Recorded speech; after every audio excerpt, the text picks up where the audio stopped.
Hi, good morning. How you guys doing today? It's Justina. Welcome to my channel.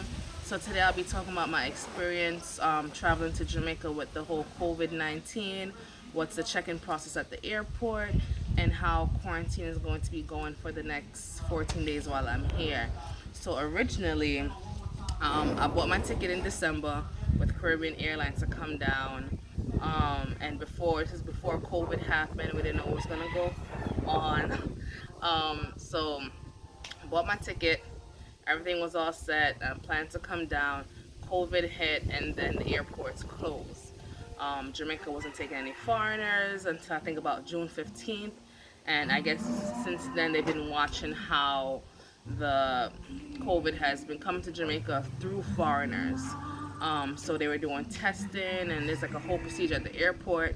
So there were videos coming out of people with their experiences and stuff like that. So prepared us a little bit more. Um, and there's an application process to even travel to Jamaica. So with that, you have to download the Jam COVID app, and basically that's where you have to register to come to Jamaica to get approval. So around July, I think July 5th or something like that, there was like a new rule now that you had to get tested before you come to Jamaica. So you have to get tested 10 days before your actual flight. So my flight was July 27th. So I had to get tested July 17th, then wait like I think about 5 to 7 days to get my results, and then you have to register online with Jam COVID-19 app to get your approval to fly. So that was done. My test was negative, and you have to upload a negative results to even get approval. So those are some of the steps. Step one, book your ticket. Step two, 10 days before your arrival, you have to get tested, and you have to have a negative results to upload to get approval to come to Jamaica. If your test results are not negative, I'm sorry, you can't come. um, so that's that with the whole testing process. And then once you get to Jamaica now, while you're on the flight, you have to you wear your protective gear the whole time, your mask on throughout the whole flight. What was awesome with Caribbean Airline, they gave us, it was either one person per row or two people, which was really awesome because they're really sticking to their social distancing. And you don't want to sit next to strangers, so they usually have, if you're traveling alone, it's just you alone in that row. If you're traveling with family members, you only sit with your family members, which was awesome. So once you land, you have to, go through immigration and all that stuff. So the first step is you come out the plane, you go downstairs, and the first thing they're doing is lining people up to take their temperature. Once you take your temperature, then you go to a table with, people with protective gear, and they're taking all your information, where you're going to be staying. Basically, the whole registration process again. Contact just in case they can't get to you, all that information. From there, you go to immigration, you get your stamp, you go through again, and then you have to go through another check process. I think they made it way simpler than they have before, because I'm hearing people talk about, oh, you got to go through 6 checkpoints and all this stuff.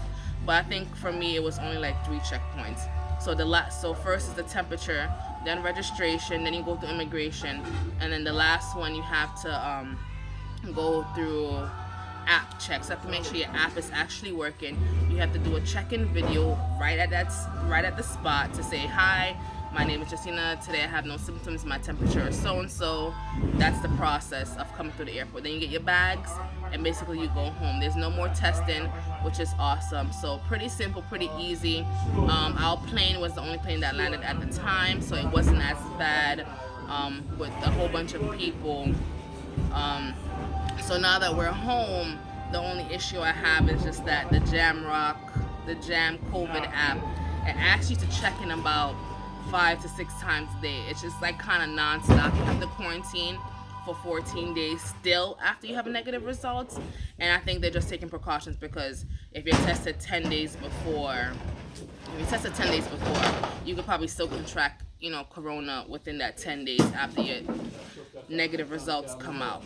So they want you to quarantine for 14 days. So basically, you have to stay at the house and, send to go get food, things like that.